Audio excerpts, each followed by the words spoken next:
ನಮಸ್ಕಾರ ಎಲ್ಲ ಕನ್ನಡಿಗರಿಗೆ. ನಾನು ನಿಮ್ಮ ಸಂಗಣ್ಣ ಗುತ್ತೇದಾರ್, ಮಾನವ ಹಕ್ಕುಗಳ ಸಂರಕ್ಷಣೆ ಹಾಗೂ ಭ್ರಷ್ಟಾಚಾರ ನಿರ್ಮೂಲನೆ ಸಂಸ್ಥೆಯ ಜಿಲ್ಲಾ ಕಾರ್ಯದರ್ಶಿ, ರಾಯಚೂರು ದೇವಸೂರು ಗ್ರಾಮ ಪಂಚಾಯಿತಿಯ 1ನೇ ಕ್ರಾಸ್ ಶಕ್ತಿನಗರದಲ್ಲಿ ನಡೆಯುವಂತಹ ಸುಮಾರು 40 ವರ್ಷಗಳ ಇತಿಹಾಸವನ್ನು ಹೊಂದಿರುವಂತಹ ಮಾರುಕಟ್ಟೆಯ ಬಗ್ಗೆ ಇವತ್ತು ನಾನು ಮಾತನಾಡೋದಕ್ಕೆ ಬಂದಿದ್ದೀನಿ. ನಮ್ಮ ದೇವಸೂರು ಗ್ರಾಮ ಪಂಚಾಯಿತಿ ವತಿಯಿಂದ ಈ ಒಂದು ಶಕ್ತಿನಗರದ ಮಾರುಕಟ್ಟೆಯ ಹರಾಜನ್ನ ಪ್ರತಿ ವರ್ಷವೂ ನಡೆಸಲಾಗುತ್ತದೆ. ಈ ಒಂದು ಹರಾಜು ಸರಿಸುಮಾರು 1.5 ಲಕ್ಷದಿಂದ ಹಿಡಿದು 2.5 ಲಕ್ಷದವರೆಗೂ ಪ್ರತಿ ವರ್ಷವೂ ಹರಾಜು ಆಗುತ್ತೆ. ಯಾಕಂತ ಹೇಳಿದ್ರೆ ಇಲ್ಲಿನ ಒಂದು ಮಾರುಕಟ್ಟೆ ವ್ಯವಸ್ಥೆಯನ್ನ ಸುಧಾರಿಸಲು ಮತ್ತು ಅದನ್ನು ನಿಯಂತ್ರಣ ಮಾಡಲು ಹಾಗೂ ಜಾಗದ ಪ್ರಕಾರ 120 ರೂಪಾಯಿಗಳು, 80 ರೂಪಾಯಿ ಹಾಗೂ 40 ರೂಪಾಯಿ ಅವರವರ ಜಾಗದ ಅನುಸಾರವಾಗಿ ಈ ಒಂದು ಚಂದವನ್ನ ಎತ್ತುತ್ತಾರೆ. ಸೊ ಅಂದ್ರೆ ದೇವಸೂರು ಗ್ರಾಮ ಪಂಚಾಯಿತಿ ಈ ಮಾರುಕಟ್ಟೆಯನ್ನ ನಡೆಸ್ತಾ ಇದೆ ಅನ್ನೋದು ಇಲ್ಲಿ ನಮಗೆ ತಿಳಿದು ಬರುತ್ತೆ. ಈಗಾಗಲೇ ರಾಯಚೂರು, ಸೈದಾಪುರ, ಯಾದಗಿರಿ, ತೆಲಂಗಾಣ ಹಾಗೂ ರಾಯಚೂರಿನ ಇನ್ನಿತರ ಹಲವಾರು ಹಳ್ಳಿಗಳಿಂದ ರೈತರು ತಾವು ಬೆಳೆದಂತಹ ತರಕಾರಿಗಳು, ದವಸ ಧಾನ್ಯಗಳನ್ನು ತೆಗೆದುಕೊಂಡು ಹಾಗೂ ಇನ್ನು ಬಟ್ಟೆ ಒಂದು ಮಾರೋದಕ್ಕೆ ಈ ಒಂದು ಮಾರುಕಟ್ಟೆಗೆ ಬರ್ತಾರೆ. ಈ ದೇವಸೂರು ಗ್ರಾಮ ಪಂಚಾಯಿತಿ ಹಾಗೂ ಯದಿಲಾಪುರ ಗ್ರಾಮ ಪಂಚಾಯಿತಿಯ ಜನಸಂಖ್ಯೆ ಸೇರಿಸಿದರೆ ಸರಿಸುಮಾರು 50,000 ಜನಸಂಖ್ಯೆ ಇದ್ರೆ ಈ ಒಂದು 50,000 ಜನಸಂಖ್ಯೆಯೂ ಸಹ ಇದೇ ಒಂದು ಭಾನುವಾರದ ಮಾರುಕಟ್ಟೆಗೆ ಅವಲಂಬಿತವಾಗಿದೆ ಅಂತ ಹೇಳಬಹುದು. ತರಕಾರಿಗಳನ್ನ ಖರೀದಿ ಮಾಡುವಲ್ಲಿ ಅದರಲ್ಲೂ ವಿಶೇಷವಾಗಿ ಗಂಜಳ್ಳಿ, ಕಾಡ್ಲೂರು, ಕರೇಕಲ್ಲು, ಚಿಕ್ಕಸುಗೂರು ಹಾಗೂ ಆಂಧ್ರದ, ತೆಲಂಗಾಣದ ಒಂದು ಬಾರ್ಡರ್ ನಲ್ಲಿರುವಂತಹ ಜನರು ಸಹ ಬಂದು ಇಲ್ಲಿ ತರಕಾರಿಯನ್ನು ತೆಗೆದುಕೊಂಡು ಹೋಗ್ತಾರೆ. ಒಂದು ಮಾರುಕಟ್ಟೆ ವಿಶೇಷವಾಗಿ ರಾಷ್ಟ್ರೀಯ ಹೆದ್ದಾರಿ 167 ಆ ಒಂದು ರಸ್ತೆಯ ಮೇಲಿದೆ. ತಾವು ನೋಡ್ತಾ ಇದ್ದೀರಿ, ತಮ್ಗೆ ಇಲ್ಲಿ ವಿಡಿಯೋದಲ್ಲಿ ಕಾಣ್ತಾ ಇದೆ ಈಗಾಗಲೇ ಬೈಕ್ ಗಳನ್ನ ಯಾವ ರೀತಿ ಒಂದು ರಾಷ್ಟ್ರೀಯ ಹೆದ್ದಾರಿಯಲ್ಲಿ ನಿಲ್ಲಿಸಿದಾರಂತೆ. ಹಾಗೂ ಇನ್ನೊಂದು ಸೈಡು ತಾವು ನೋಡ್ತಾ ಇದ್ದೀರಿ, ಬಲಗಡೆ ಭಾಗದಲ್ಲಿ ಆಟೋಗಳು ಯಾವುದೇ ರೀತಿಯ ಹಂಗಿಲ್ಲದೆ ಆ ಒಂದು ರೋಡಿನ ಮೇಲೇನೆ ನಿಲ್ಲಿಸಿಬಿಟ್ಟು ಯಾವ ರೀತಿ ತಮ್ಮ ಒಂದು ತರಕಾರಿಗಳನ್ನ ಮಾರ್ತಾ ಇದ್ದಾರೆ ಅಂತ ತಾವು ನೋಡ್ತಾ ಇದ್ದೀರಿ.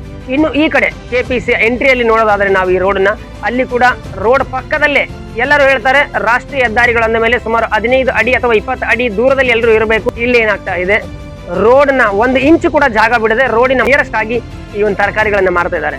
ಇಲ್ಲಿರುವಂತಹ RTPS ಮತ್ತು YTPS ನ ಹಾರುಬೂದಿ ಸಾಗಾಣಿಕೆಗಾಗಿ ಬಹುದೊಡ್ಡ ಟಿಪ್ಪರ್ಗಳಾಗಿರ್ಬೋದು, ಟ್ಯಾಂಕರ್ಗಳಾಗಿರ್ಬೋದು ತುಂಬಾ ಇದೆ. ಅದು ಯಾವಾಗ್ಲೂ ಓಡಾಡ್ತಾ ಇರುತ್ತೆ ಈ 167 ರೋಡ್ ಮೇಲೆ. ಅದರಲ್ಲೂ ವಿಶೇಷವಾಗಿ ನಮ್ಮ ಕರ್ನಾಟಕ ಮತ್ತು ತೆಲಂಗಾಣದ ಹಾಗೂ ಆಂಧ್ರ ಪ್ರದೇಶದ 3 ರಾಜ್ಯಗಳಿಗೆ ಒಂದು ಸೇತುವೆಯಾಗಿ ನಿಂತಿರುವಂತಹ ಕೃಷ್ಣಾ ನದಿಯ ಒಂದು ತೀರದ ಒಂದು ಊರಾಗಿರುವ ಕಾರಣ ಇಲ್ಲಿ ಸರಿಸುಮಾರು ದಿನಕ್ಕೆ 3,000ದಿಂದ 6,000 ವಾಹನಗಳು ಓಡಾಡ್ತವೆ ಅಂತ ಒಂದು ರಸ್ತೆ ಇದು.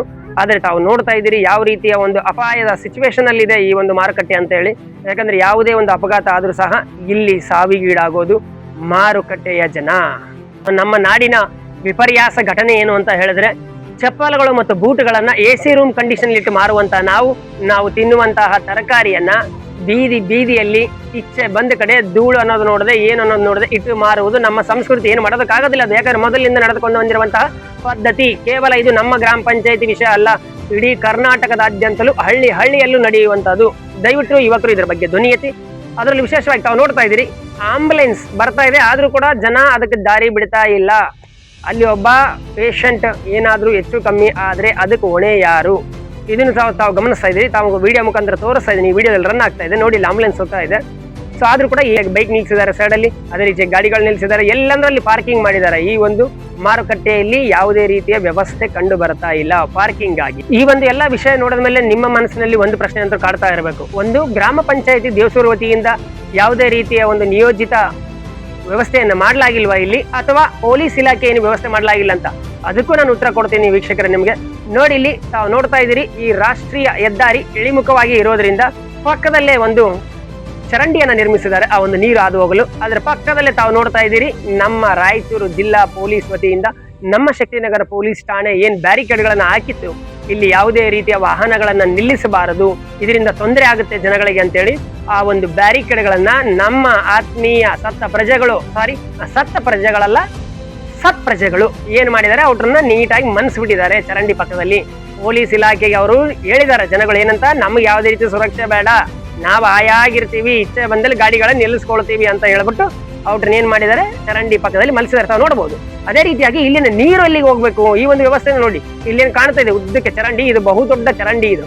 ಒಂದು ವೇಳೆ ಏನಾದ್ರೂ ಮಳೆ ರಭಸವಾಗಿ ಓಡಿದ್ರೆ ಇಲ್ಲಿರುವಂತಹ ಎಲ್ಲಾ ಚರಂಡಿಗಳಿಂದ ನೀರು ಹೋಗೋದಕ್ಕೆ ಎಷ್ಟು ವ್ಯವಸ್ಥೆ ಇದೆ ಅಂತ ಕೂಡ ತಾವು ನೋಡ್ತಾ ಇದ್ದೀರಿ. ಇನ್ನು ನಮ್ಮ ಗ್ರಾಮ ಪಂಚಾಯಿತಿ ವಿಷಯಕ್ಕೆ ಬಂದ್ರೆ ಯಾವುದೇ ರೀತಿಯ ಒಂದು ಕಡಿಮೆ ಅಂತೂ ಏನು ಮಾಡಿಲ್ಲ. ಯಾಕಂದ್ರೆ ಮಾರುಕಟ್ಟೆ ಮಾಡುವವರಿಗೆ ತಾವು ನೋಡ್ತಾ ಇದ್ದೀರಿ ಈ ವಿಡಿಯೋದಲ್ಲಿ ದೊಡ್ಡದಾದ ಕಟ್ಟಿಗಳನ್ನ ಮಾಡಿಕೊಟ್ಟಿದ್ದಾರೆ. ಅದರ ಜೊತೆಗೆ ಮೇಲೆ ಬಿಸಿಲು ಮತ್ತು ಮಳೆಯಿಂದ ಅವರನ್ನು ರಕ್ಷಿಸಿಕೊಳ್ಳಲು ಟೀನ್ಗಳನ್ನು ಸಹ ಹಾಕಿಕೊಟ್ಟಿದ್ದಾರೆ, ಒಳಗಡೆ ಮಾಡಿದ್ದಾರೆ. ಅದನ್ನೆಲ್ಲ ವ್ಯವಸ್ಥೆ ಕೂಡ ತುಂಬಾ ಅಚ್ಚುಕಟ್ಟಾಗಿ ಮಾಡಿದ್ದಾರೆ ಗ್ರಾಮ ಪಂಚಾಯತಿ ವತಿಯಿಂದ. ಆದರೆ ಸಮಸ್ಯೆ ಏನು ಅಂತ ಹೇಳಿದ್ರೆ, ಅದರ ಪಕ್ಕದಲ್ಲೇ ನೋಡಿ, ಈ ವಿಡಿಯೋದಲ್ಲಿ ಕಾಣ್ತಾ ಇದೆ ನಿಮ್ಗೆ ಈಗಾಗಲೇ ಎಷ್ಟೊಂದು ಹೊಲಸಾಗಿದೆ ಈ ಒಂದು ಜಾಗ ಅಂತ ಹೇಳಿ.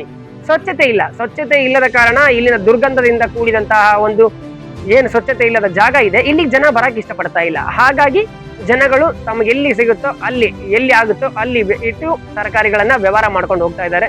ದಯವಿಟ್ಟು ಮುಂದಿನ ದಿನಗಳಲ್ಲಿ ಈ ಒಂದು ಪರಿಸ್ಥಿತಿಯನ್ನ ಅರಿತುಕೊಂಡು ಗ್ರಾಮ ಪಂಚಾಯಿತಿ ಆ ಒಂದು ಸ್ಥಳವನ್ನ ಕ್ಲೀನ್ ಮಾಡಿ ಕೊಟ್ರೆ, ಸ್ವಚ್ಛತೆಯಿಂದ ಕೂಡಿಸಿಟ್ರೆ ಆಲ್ಮೋಸ್ಟ್ ಎಲ್ಲರೂ ಸಹ ಇಲ್ಲೇ ಬಂದು ತರಕಾರಿಯನ್ನು ತೆಗೆದುಕೊಳ್ತಾರೆ. ಇದು ಯಾವುದೇ ಕಾನೂನು, ಯಾವುದೇ ರಾಜಕೀಯ, ಯಾವುದೇ ಗ್ರಾಮ ಪಂಚಾಯಿತಿ ಮೇಲೆ ನಾನು ಬ್ಲೇಮ್ ಮಾಡ್ತಾ ಇಲ್ಲ, ಜಸ್ಟ್ ರಿಕ್ವೆಸ್ಟ್ ಮಾಡ್ಕೊಳ್ತಾ ಇದ್ದೀನಿ. ಯಾಕಂತ ಹೇಳಿದ್ರೆ ನಾವು ತಿನ್ನುವಂತಹ ಒಂದು ತರಕಾರಿಗಳನ್ನ ಇಷ್ಟೊಂದು ವ್ಯವಸ್ಥೆ ಇಲ್ಲದೆ ಅಥವಾ ಅಸುರಕ್ಷಿತವಾಗಿ ನಾವು ಮಾರೋದು ಬೇಡ. ದಯವಿಟ್ಟು ಎಲ್ಲರಲ್ಲಿ ಕಳಕಳಿಯ ವಿನಂತಿಗಳನ್ನ ಮಾಡ್ಕೊಳ್ತೀವಿ ಹಾಗೂ ಎಲ್ಲರನ್ನು ರಿಕ್ವೆಸ್ಟ್ ಮಾಡ್ಕೊಳ್ತೀವಿ. ದಯವಿಟ್ಟು ತಾವು ಇದ್ರ ಬಗ್ಗೆ ಗಮನ ಹರಿಸಿ. ನಾವು ಇದೇ 15ನೇ ತಾರೀಕಂದು ಭವ್ಯವಾದ 80ನೇ ಸ್ವತಂತ್ರ ದಿನಾಚರಣೆ ಆಚರಿಸಿದ್ವಿ. ಯಾಕೆ ಈ ಮಾತನ್ನು ಹೇಳ್ತಾ ಇದ್ದೀನಿ ಅಂತ ಹೇಳಿದ್ರೆ, ಮಾರುಕಟ್ಟೆಯಲ್ಲಿ ನಾನು ಬಹಳಷ್ಟು ಜನ ರೈತರನ್ನ ಕೇಳಿದೆ, ಮಾತಾಡ್ತೀರಾ ವಿಡಿಯೋದಲ್ಲಿ, ಏನಾದ್ರೂ ನಿಮ್ ಸಮಸ್ಯೆ ಇದ್ರೆ ಹೇಳ್ತೀರಾ ಅಂತ. ಅವ್ರೆಲ್ಲ ಹೇಳಿದ್ರು ಇಲ್ಲ ಅಣ್ಣ ನಾವು ಮಾತಾಡಂಗಿಲ್ಲ ಅಂತ. ಯಾಕೆ ಮಾತಾಡಲ್ಲ ನೀವು ಅಂತ ಕೇಳಿದ್ರೆ, ಅವಾಗ ಅವ್ರು ಹೇಳಿದ್ರು ನಾವೇನಾದ್ರೂ ಜಾಸ್ತಿ ಮಾತಾಡಿ ಇಲ್ಲಿನ ಸಮಸ್ಯೆ ಹೇಳಿಬಿಟ್ರೆ ಮುಂದಿನ ವಾರ ನಾವ್ ಇಲ್ಲಿ ಇರೋದಿಲ್ಲ ಅಂತ. ಅಂದ್ರೆ ಇನ್ನೂ ನಮ್ಮ ಒಂದು ಭಾರತದ ಪ್ರಜೆಗಳು ಸ್ವತಂತ್ರ ಬಂದು 80 ವರ್ಷ ಆದ್ರೂ ಕೂಡ ಹೆದರಿಕೆಯಿಂದ, ಅಂಜಿಕೆಯಿಂದಾನೇ ಬದುಕ್ತಾ ಇದ್ದಾರೆ ಅನ್ನೋದು ಇಲ್ಲಿ ಕ್ಲಿಯರ್ ಆಗಿ ಗೊತ್ತಾಗುತ್ತೆ. ತಮ್ಮ ಸಮಸ್ಯೆ ತಾವು ಹೇಳ್ಕೊಳ್ಳೋಕೆ ರೆಡಿ ಇಲ್ಲ ಜನಗಳು. ಸೊ ಹಾಗಾಗಿ ಯಾವುದೇ ರೀತಿ ವಿಡಿಯೋ ಕ್ಲಿಪ್ ಇದರಲ್ಲಿ ಬಂದಿಲ್ಲ. ಒಂದು ವೇಳೆ ನಿಮ್ಗೆ ಏನಾದ್ರೂ ನಾನು ಹೇಳಿದ ವಿಚಾರಗಳಲ್ಲಿ ಏನಾದ್ರು ಡೌಟ್ ಇದ್ರೆ ನೇರವಾಗಿ ಸಂಡೇ, ಪ್ರತಿ ಭಾನುವಾರ ಈ ಒಂದು ಮಾರುಕಟ್ಟೆಗೆ ಭೇಟಿ ನೀಡಿ ನೀವೇ ಸಮಸ್ಯೆಗಳನ್ನ ಕಣ್ತುಂಬ ನೋಡಿ ಅದ್ರ ಬಗ್ಗೆ ನನಗೆ ಕಾಮೆಂಟ್ ಮಾಡಿ. ಧನ್ಯವಾದ.